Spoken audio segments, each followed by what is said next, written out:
Yo yo yo, dua saudara kakak beradik yang tinggal di pemukiman kumuh jauh dari kata mewah justru memiliki kekuatan super overpower.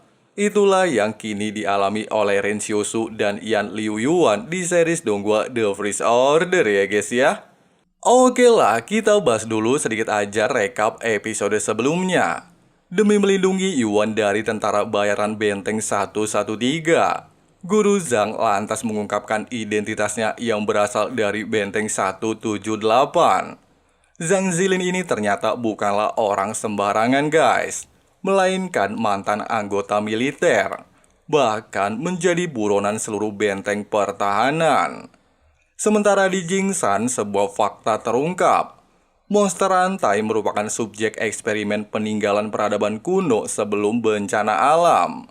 Meski keluarga King tidaklah berkaitan dengan eksperimen tersebut, tapi mereka justru tertarik untuk meneliti dan menciptakan manusia berkekuatan super. Pasalnya, sel yang ada di tubuh subjek eksperimen ini bisa terus berevolusi seiring berjalannya waktu. Lalu, gimana sih kelanjutan alur ceritanya?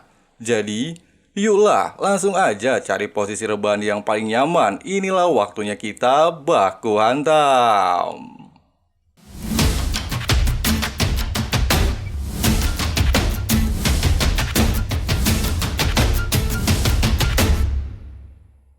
Ketika Luolan sedang berpikir kenapa monster di depannya ini bisa aktif di siang hari tapi takut dengan cahaya, Luolan lantas beranggapan kemungkinan monster ini tertarik dengan hal istimewa di dalam hutan Jingsan. Dia lantas meminta salah satu anggota untuk menghubungi Suman. Apakah dia sudah menemukan ketiga orang buronan? Kemungkinan mereka masih berada di kota ini. Di sisi lain, Ren Xiusu justru terlihat asik menjarah toko emas peninggalan peradaban kuno serta menyimpannya di dalam ruangan istana.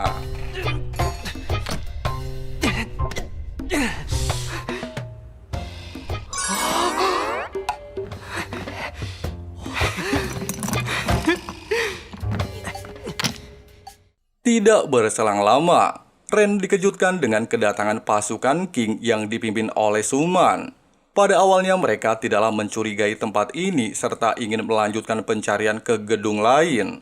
Namun ketika baru saja ingin meninggalkan lokasi, Suman tanpa sengaja menemukan sebuah jejak kaki menuju ke dalam gedung. Sehingga dia meminta seluruh anggota untuk memeriksa secara menyeluruh. Kemungkinan salah satu buronan masihlah berada di tempat ini.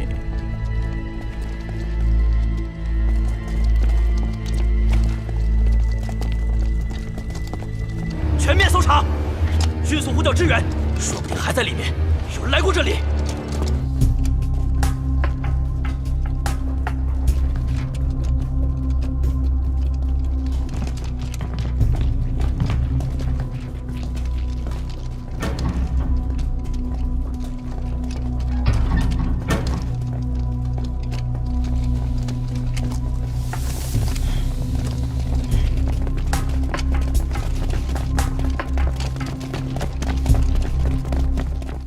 Setelah mencari beberapa saat, salah satu anggota menemukan sesuatu di lantai 2. Tidak lain toko emas yang sebelumnya Ren datangi. Suman lantas melaporkan hal itu kepada Luolan melalui komunikasi radio, di mana dia telah menemukan salah satu buronan. Meski belum menemukan petunjuk lain, Suman sangat yakin kalau orang itu adalah Ren Xiusu. Pasalnya hanya dialah yang sangat tertarik dengan emas daripada kedua rekannya. Nah, dikarenakan Luolan sangat tertarik dengan Ren, dia lantas meminta Suman untuk menangkapnya hidup-hidup. Tidak berselang lama karena emang koplak, Ren Xiusu justru menjatuhkan salah satu emas curiannya, sehingga membuat lokasinya diketahui serta terjadilah aksi pengejaran.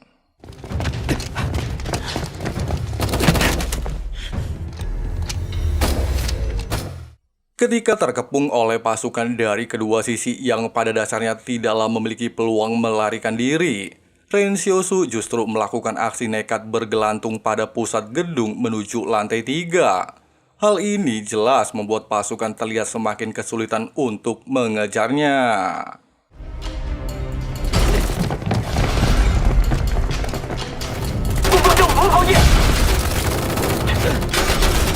Di momen ini, beberapa pasukan terlihat heran dengan tindakan Ren Xiaosu yang selalu melarikan diri menuju lantai atas. Terlebih lagi merupakan jalan buntu. Apakah orang itu sudah mulai putus asa? Namun menurut Suman, ada sesuatu hal yang janggal. Ren Xiaosu selalu saja bisa mengantisipasi tindakan pengejaran. Kemungkinan dia memiliki rencana untuk melarikan diri dari gedung ini.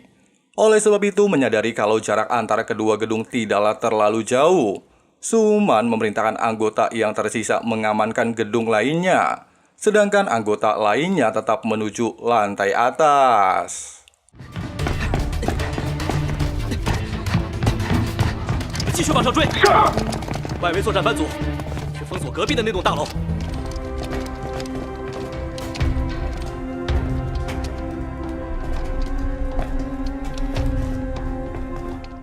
Dan benar saja, ketika berada di atas gedung serta tidaklah memiliki cara lain untuk melarikan diri, Ren Xiaosu secara tidak terduga kembali melakukan aksi nekat untuk melompat menuju gedung di seberangnya.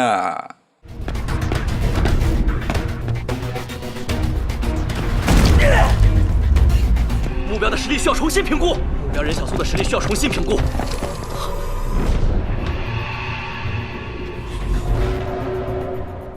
Tepat ketika Ren baru saja berhasil mendarat di gedung sebelah, tiba-tiba terdengar suara tembakan yang ternyata berasal dari Xiaojin.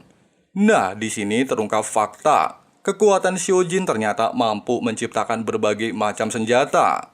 Teknik andalannya adalah penembak jitu. Misinya adalah membunuh Luolan anggota keluarga King.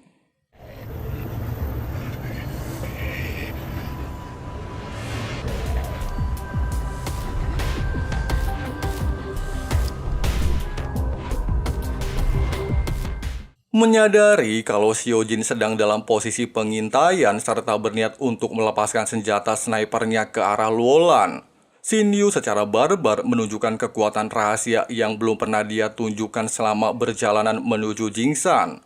Bahkan dia mencoba untuk menyerang Luolan. Namun sayang, aksinya tersebut langsung diblokir oleh salah satu pengawal yang sama-sama memiliki kemampuan rahasia.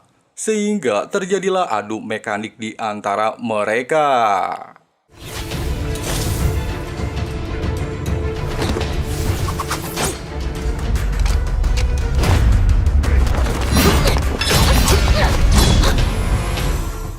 Tepat ketika Xin Yu berada dalam posisi terdesak serta tidak memiliki cara lain untuk menghadapi kepungan anggota militer, dia ternyata juga memiliki teknik pintu ajaib Doraemon alias dimensi ruang dan waktu untuk meninggalkan tempat ini. Meski para anggota mencoba untuk mencegahnya, tapi Xin Yu dengan sangat mudah melarikan diri.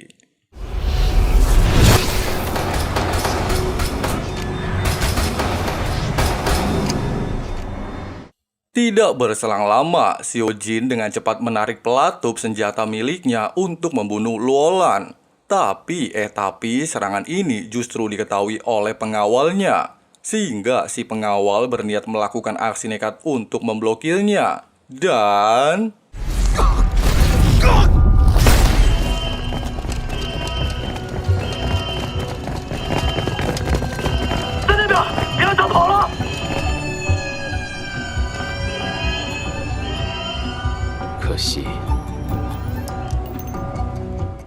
Merasa muak melihat kejadian barusan, Luolan tanpa pikir panjang langsung menghampiri Liu Min dan langsung membunuhnya.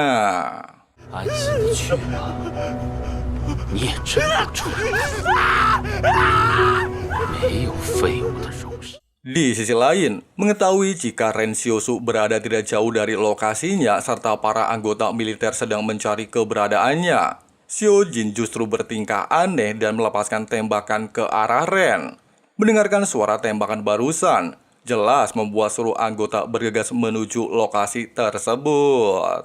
Hal mengejutkan terjadi di tengah kondisi kepanikan. Shin Yu secara terang-terangan muncul di lokasi Xiaojin menggunakan teleportasi serta membawanya keluar dari area ini.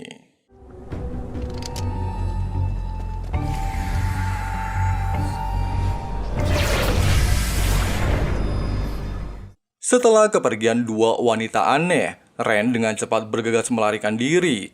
Pasalnya, para anggota militer telah mengepungnya. Melihat Ren melarikan diri, Suman lantas memerintahkan seluruh pasukan untuk bergerak secara terpisah dan terus mengejarnya. Dalam aksi melarikan diri, Ren kembali teringat dengan dua wanita aneh itu, yang ternyata selama perjalanan mereka menuju ke Gunung Jinsan hanyalah sebuah kedok semata. Meski Xiaojin dan Shin Yu tidak sama sekali menunjukkan kekuatan rahasianya, namun saat genting mereka berdua malah menggunakan kekuatannya untuk melarikan diri dan membuat dirinya dalam kondisi terkepung oleh anggota militer keluarga Qing. Di momen ini, Ren Xiaosu tanpa sengaja melihat gunung api mulai bereaksi, yang artinya tempat ini akan segera hancur. Oleh sebab itu, dia memutuskan untuk terus-menerus berlari ke arah hutan belantara.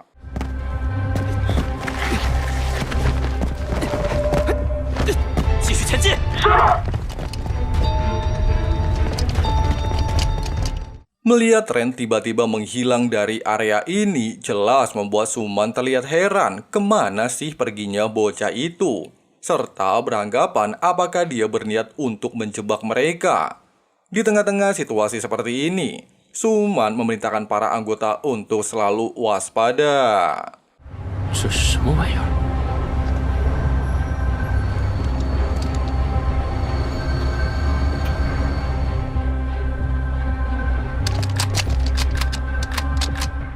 Tepat melihat anggota militer telah tiba di lokasinya, Ren tanpa pikir panjang langsung menggunakan teknik klon bayangan miliknya untuk membantai mereka satu persatu.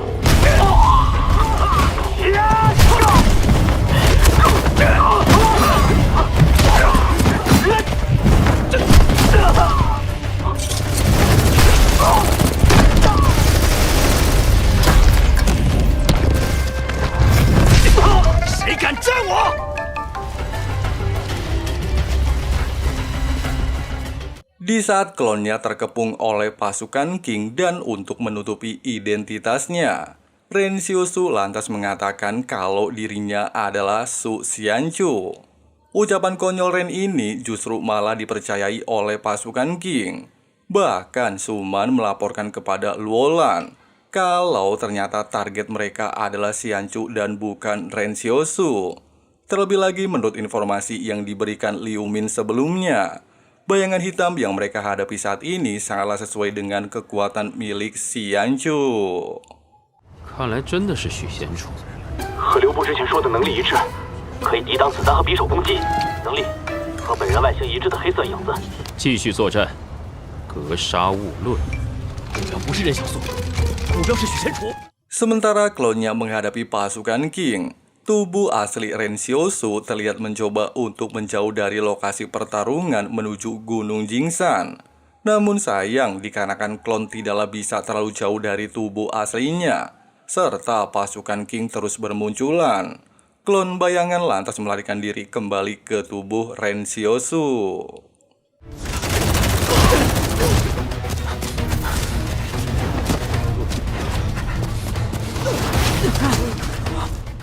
Setibanya di lokasi yang dirasa aman untuk bersembunyi dari kejaran pasukan Qing, Ren Xiaosu justru merasakan ada sesuatu yang janggal di tempat ini.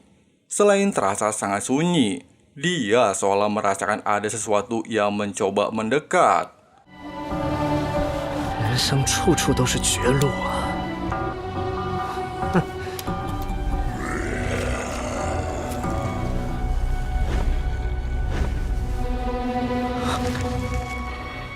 Nah, ternyata bahaya yang harus dia hadapi kali ini adalah beberapa manusia eksperimen. Ren beranggapan kemungkinan baku hantamnya melawan pasukan Qing telah menarik perhatian mereka. Menyadari kalau pistol biasa tidak akan mampu untuk menghadapi para monster, Ren lantas berniat untuk menggunakan belati. Tapi sayang belatinya sudah menghilang. Mengingat kejadian sebelumnya, Ternyata belati itu dicuri oleh Xiaojin saat mereka menuju ke dalaman Jingsan. Tidak ada pilihan lain untuk bisa bertahan hidup. Ren kembali menggunakan klon bayangan untuk melakukan baku hantam.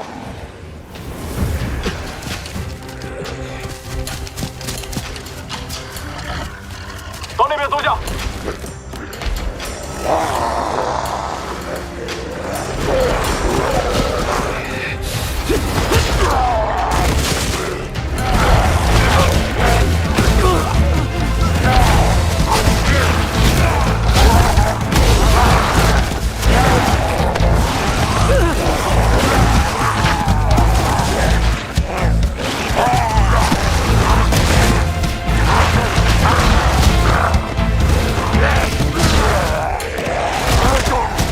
Meski menggunakan klon bayangan untuk mencoba bertahan, tapi kekuatan para monster eksperimen benar-benar overpower, sehingga membuat Ren Xiaosu terlihat kesulitan untuk menghadapinya, serta membuatnya dalam kondisi hidup dan mati.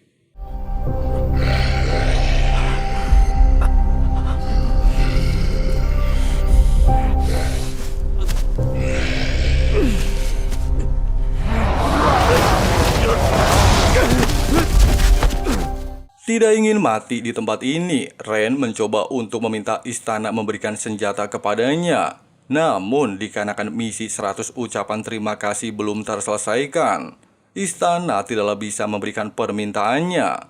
Bertarung tanpa senjata, jelas semakin membuat Ren tidak mampu berbuat apapun.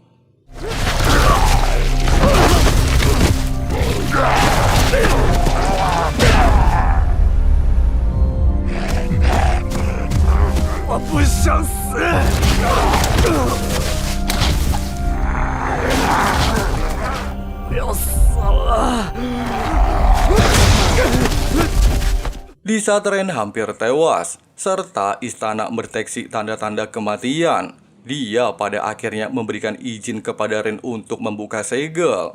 Namun bayarannya sangatlah mahal. Kali ini bukan lagi soal uang, melainkan sebuah kehilangan. Ucapan istana jelas semakin membuat Ren terlihat bingung. Oleh sebab itu dia mencoba bertanya sebelum membuka segel.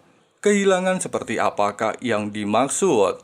Istana mengatakan kalau Ren akan kehilangan semua yang dia miliki. Sebagai gantinya dia bisa membuka segel tanpa menyelesaikan 100 ucapan terima kasih. 就失去一切。现在你说让我失去一切。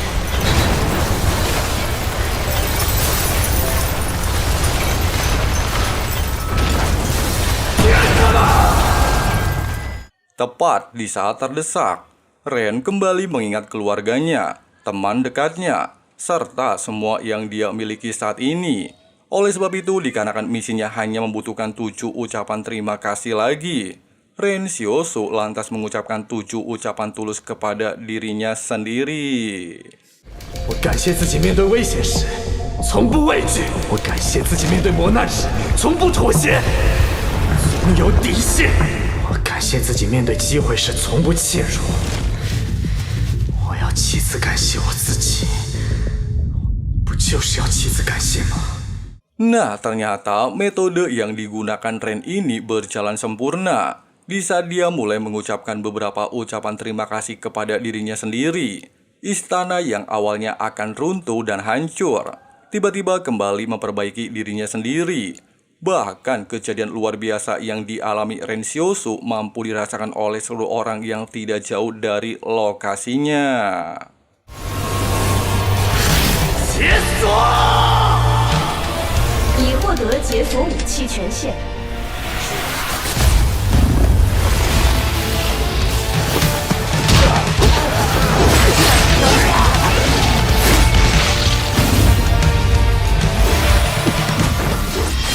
Bukan hanya Ren saja yang mendapatkan senjata ajaib, tapi klonnya juga mendapatkan senjata yang sama. Sehingga duet Ren Xiaosu dan klonnya mampu dengan mudah membantai monster eksperimen.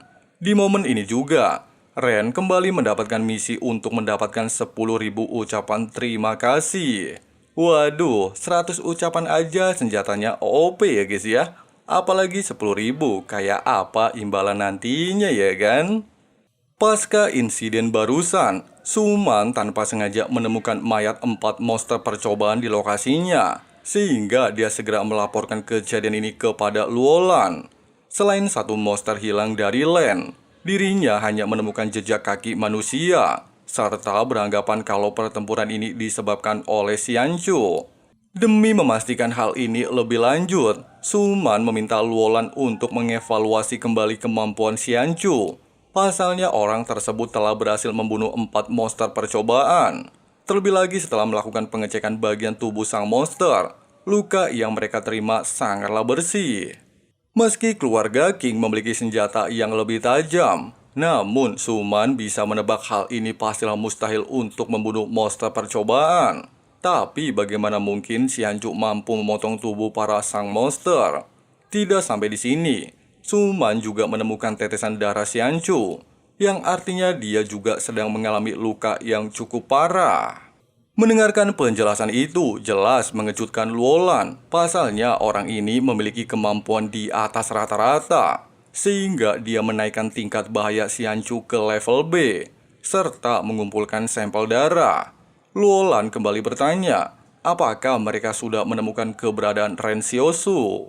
Suman mengatakan, jika dirinya belum melihat Ren, yang kemungkinan bocah itu tidaklah pernah menerobos blokade keluarga King.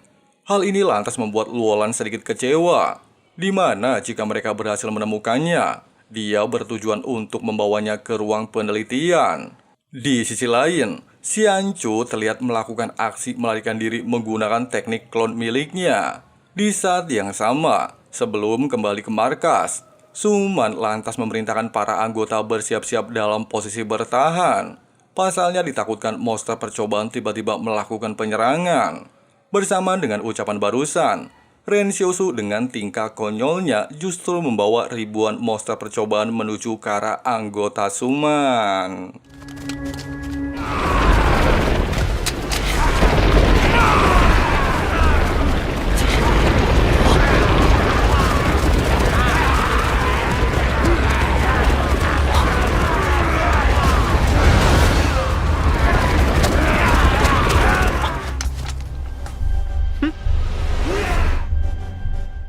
Dalam kondisi kepanikan, Suman sebagai pemimpin dengan cepat memberikan aba-aba kepada seluruh anggota untuk menggunakan senjata, serta membunuh ribuan monster yang terus-menerus berdatangan. 去方向注意，构建防线。我早有准备，慢慢摧毁城市边缘。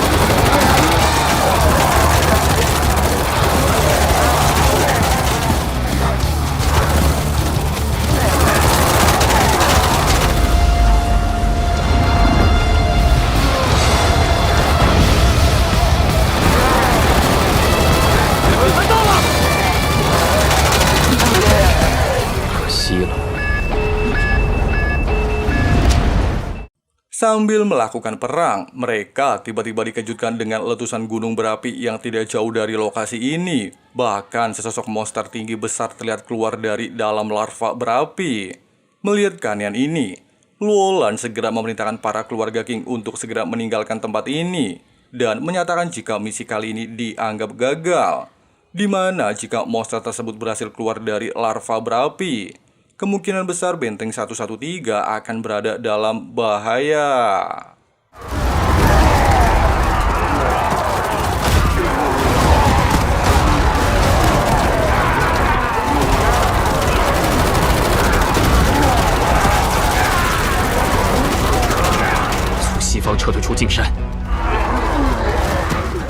Meski pasukan keluarga King yang dipimpin Suman dilengkapi dengan senjata tingkat tinggi, namun karena jumlah monster eksperimen terlampau sangatlah banyak dan gak ada habisnya, hal itu masihlah membuat mereka mengalami kesulitan luar biasa.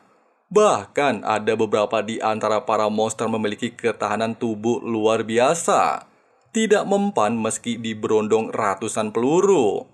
Tidak ingin mengambil resiko mengorbankan banyak pasukan, Suman lantas meminta seluruh anggota untuk segera mundur ke dalam reruntuhan kota.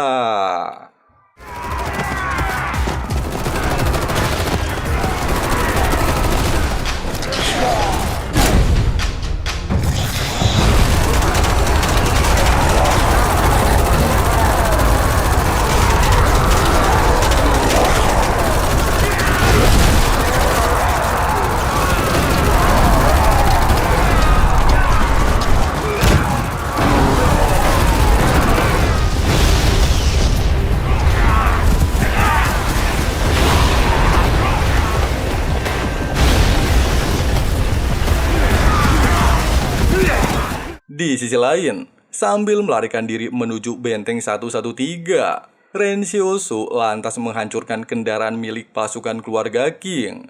Tujuan Ren sendiri pastilah ingin memperlambat pasukan pergi meninggalkan Jingsan.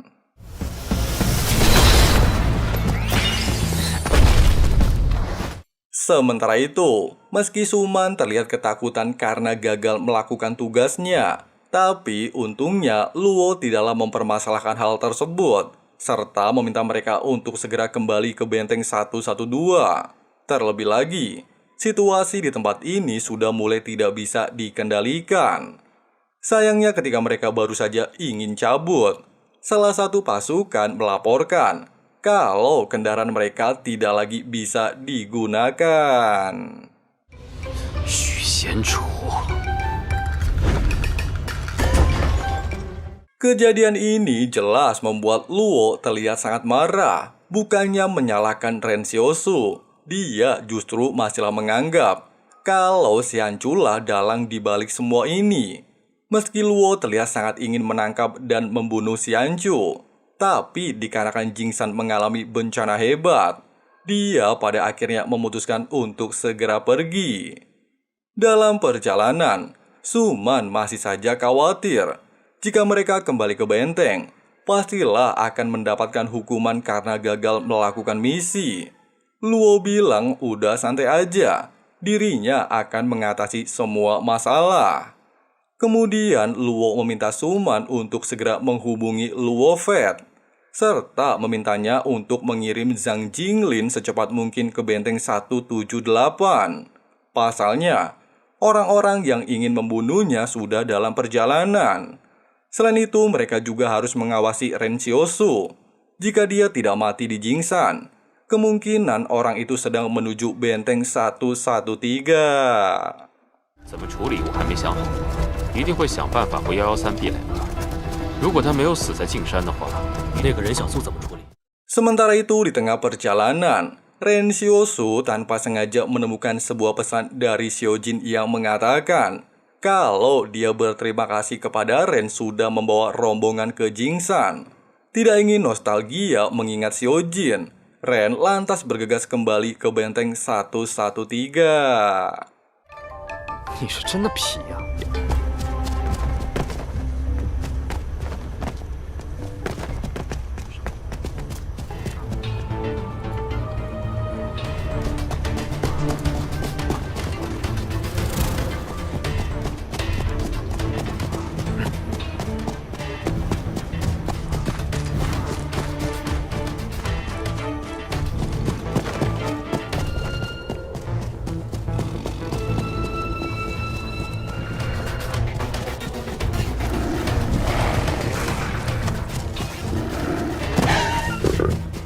Sementara itu di pemukiman 113, sambil beberes, Mbak Xiaoyu meminta Yuan untuk segera hudang ulah molor baik.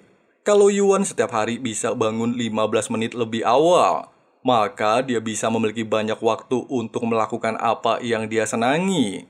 Tapi Yuan bilang kalau apa yang dia senangi cuma molor.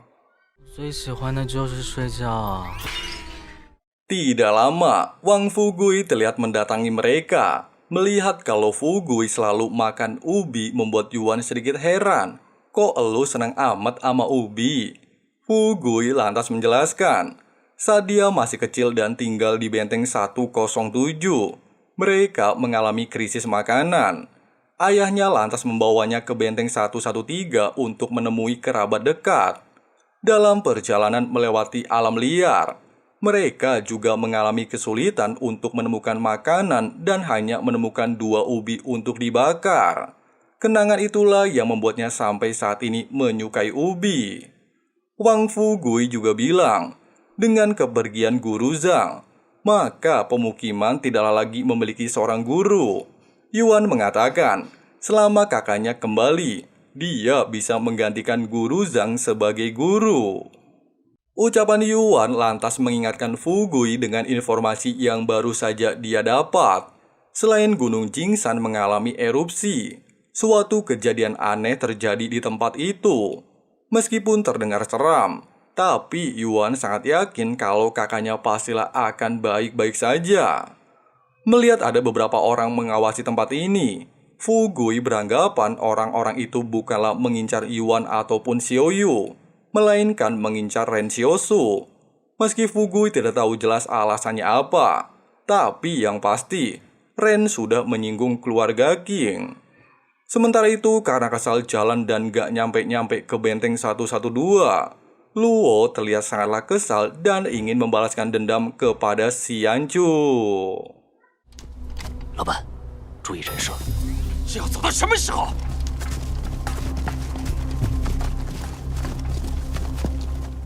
Di sisi lain, terlihat ada seseorang ketakutan mendengar kabar kalau Gunung Jingsan meletus.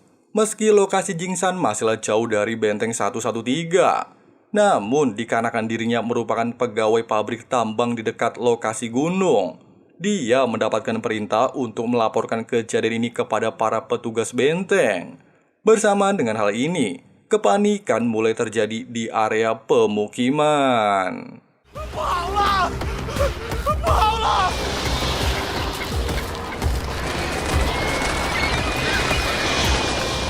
又是闹什么忧？ Pada awalnya, Yuan terlihat terkejut dengan kedatangan kakaknya, tapi Ren memintanya untuk tetap tenang, serta bersiap-siap untuk meninggalkan tempat ini. Fu Gui dan Xiaoyu juga terlihat terkejut melihat Ren Xiaosu. Ren pada awalnya meminta Fu Gui untuk tetap berada di tempat ini sampai mereka benar-benar pergi. Namun Fu Gui mengatakan kalau di luar sana ada beberapa orang yang sedang mengawasi lokasi ini. Dengan kata lain, Ren tidaklah bisa membawa Yuan dan Xiaoyu saat ini. Terlebih lagi, Guru Zhang sendiri sudah tidak ada di tempat ini. Ren lantas menegaskan, tujuannya datang kali ini untuk menyelamatkan Xiaoyu dan Yuan. Pasalnya, sebentar lagi bencana akan menimpa pemukiman 113. Ucapan barusan jelas membuat Fu Gui merasa panik serta beranggapan, apakah Ren menemukan sesuatu di Gunung Jingsan? Tidak ingin mengambil resiko, Fu Gui lantas memohon kepada Ren untuk mengizinkan dirinya dan anaknya ikut bersamanya. Selain dia memiliki banyak obat-obatan, dia juga memiliki banyak uang, serta bukanlah seorang beban yang tidak berguna. 我知道，跟着你能活下来。我不惦记你的钱，快去快回。 Singkatnya, Yuan lantas memberikan salah satu benda peninggalan Guru Zhang, di mana benda tersebut berupa koin emas bertuliskan 178. Melihat hal ini, jelas membuat Ren bertanya-tanya, sebenarnya apa yang sedang terjadi? Yuan menjelaskan, pada saat itu, Paman Fu Gui adalah satu-satunya orang yang membantu mereka dari anggota militer 113. Meski Guru Zhang tidak mengungkapkan identitasnya, namun dia harus kembali ke benteng 178. Di tengah percakapan, Xiaoyu terlihat selesai mempersiapkan beberapa stok makanan yang akan mereka bawa. Tidak hanya itu, Xiaoyu juga mengatakan daging tersebut baru saja dia awetkan, sehingga berguna bagi mereka nantinya. Kemudian Yuan bertanya kepada sang kakak, apakah perjalanan ini akan sangat berbahaya? Menurut analisa Ren, penduduk benteng 113 mungkin bisa mengandalkan pertahanan benteng. Namun pemukiman tidaklah mampu bertahan, bahkan tidak ada tempat untuk bersembunyi. Dengan alasan ini, jalan satu-satunya adalah membuka pintu gerbang serta membiarkan pengungsi memasuki benteng. Tapi sayang, para militer pastilah tidak akan membukanya. Tidak lama, ketika para warga terlihat dilanda kepanikan bahkan berlari meninggalkan rumah mereka masing-masing, Ren justru bergegas untuk segera meninggalkan tempat ini. Menyadari ada 3 orang yang sedang memantau pergerakannya, Ren tanpa pikir panjang langsung membunuh mereka.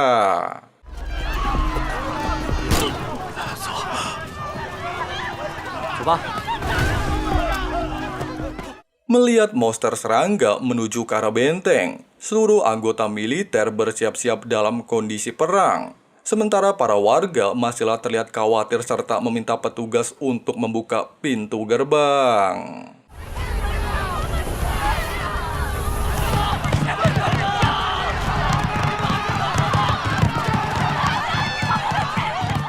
Meski pada awalnya kondisi kembali stabil, tapi nyatanya monster serangga secara barbar ingin menerobos masuk ke benteng 113. Hal ini jelas membuat semua warga terlihat panik. Bahkan mereka memutuskan untuk menjauh dari lokasi benteng.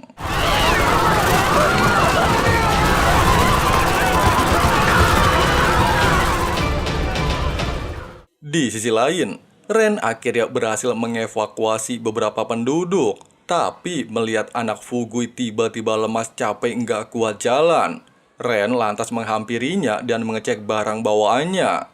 Dia mengatakan, "Ngapain lu banyak-banyak bawa obat-obatan, bukannya bawa emas sama duit aja?" Gitu katanya guys.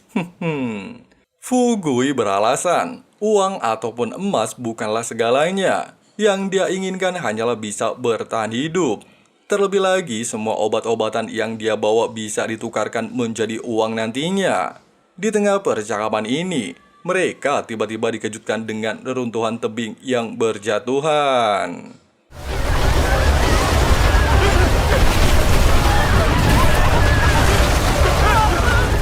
Dampak hancurnya tebing juga dialami benteng 113. Bahkan beberapa penduduk mencoba untuk melarikan diri. Tapi sayang, hal tersebut percuma saja. Pasalnya, serangan monster yang terus berdatangan seketika menghancurkan benteng 113.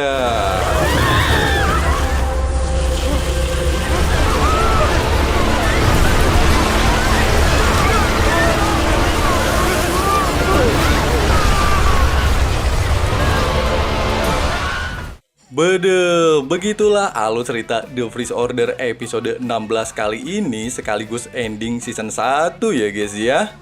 Gimana guys, dak-dikduk gitu ya kan ngelihat kisah perjalanan Ren Xiaosu? Selain dia berhasil melarikan diri dari hutan Jingsan serta menghancurkan beberapa kendaraan milik keluarga Qing, Ren juga berhasil mengevaluasi beberapa penduduk sekitar dari benteng 113. Tapi sayang, hal ini tidaklah berjalan lama. Pasalnya, para monster yang terus berdatangan secara barbar menghancurkan benteng serta para penduduk sipil. Tapi Mimin masih penasaran, monster apa sih yang masih ngumpet di bawah tanah? Coba yang udah baca novel, kasih tahu Mimin, terus tulis di kolom komentar ya. Oke lah, segitu dulu alur cerita kali ini. Makasih banyak yang udah nonton sampai habis dan jangan lupa subscribe. Di sini Frank pamit, sampai jumpa lagi and bye. Hey man, can I get a favor? Yeah, sure, I know, see you later. Sometimes I just wanna be a